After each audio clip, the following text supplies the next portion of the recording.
வணக்கம். இப்பதிவினை முதற்தடவை பார்ப்பவர்கள் அல்லது ஏற்கனவே பார்க்கத் தவறியவர்கள் சப்ஸ்கிரைப் பண்ணி பார்க்கும்படி தயவுடன் கேட்டுக்கொள்ளுகிறேன்.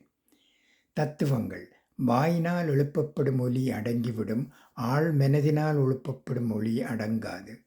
பிறர் பொறாமைப்படும் அளவுக்கு வாழ ஆசை இல்லை, பிறர் சபிக்காத அளவுக்கு வாழ்ந்தால் போதும். மண்ணைத் தேடி சிலர், பெண்ணைத் தேடி சிலர், பொன்னைத் தேடி சிலர், வேலியைத் தேடி சிலர், விடியலைத் தேடி சிலர், வேடிக்கையைத் தேடி சிலர், புகழைத் தேடி சிலர், பதவியைத் தேடி சிலர். மனிதா, உன்னைத் தேட மறந்தது ஏன்? உன்னைத் தேடிப்பார், அதுதான் வாழ்க்கை. வாழ்க்கையில் வெந்து நொந்தவனுக்குத்தான் தெரியும் தனிமையும் அமைதியும் அமிர்தம் என்று.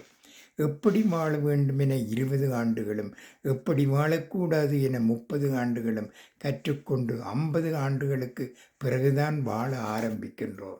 நன்றி, வணக்கம்.